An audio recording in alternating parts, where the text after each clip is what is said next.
నువ్వు ఎంతమందికి మంచిగా ఉన్నా ఎక్కడో చోట ఎవరో ఒకళ్ళకి నువ్వు చెడ్డగా ఉండొచ్చు. లేదా నువ్వు చాలామందికి చెడ్డగా ఉన్నా ఎక్కడో చోట ఒకళ్ళకి ఎవరికో మంచిగా ఉండొచ్చు. కొంతమంది మనుషులు బహుశా నీ పరిస్థితిని చూసి నిన్ను నిందించవచ్చు. కొన్నిసార్లు నీవు వారికి చేసే మేళ్ళను బట్టి నిన్ను స్తుతించవచ్చు, లేదా నిన్ను పొగడచ్చు, అభినందించవచ్చు. నీ మంచితనాన్ని బట్టి నిన్ను అభినందించేవాళ్ళు, పొగిడేవాళ్ళు కొంతమంది ఉండొచ్చు. అదే నిన్ను కొన్ని సందర్భాల్లో నీ నుండి ఏ ప్రయోజనం లేదన్నప్పుడు, లేదా నీ నుండి ఏ లాభం వారికి లేదన్నప్పుడు, అదే వ్యక్తులు బహుశా నిన్ను కొన్ని రోజుల తర్వాత నిందించవచ్చు, అవమానించవచ్చు. నీ అంత చెడ్డోళ్ళు భూమి మీద లేరనొచ్చు, పరిస్థితులు ఏదన్నా అయ్యి ఉండొచ్చు.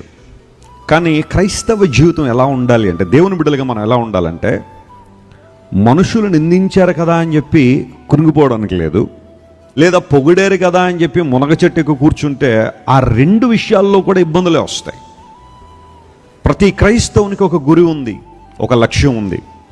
నీకోసం సమస్తాన్ని ఇచ్చేసిన ప్రభు వైపు నువ్వు చూడగలిగితేనట, నీ ముందున్న పందెపు రంగంలో నువ్వు ఎలా పరిగెడతావట? ఓపికతో పరిగెడతావు.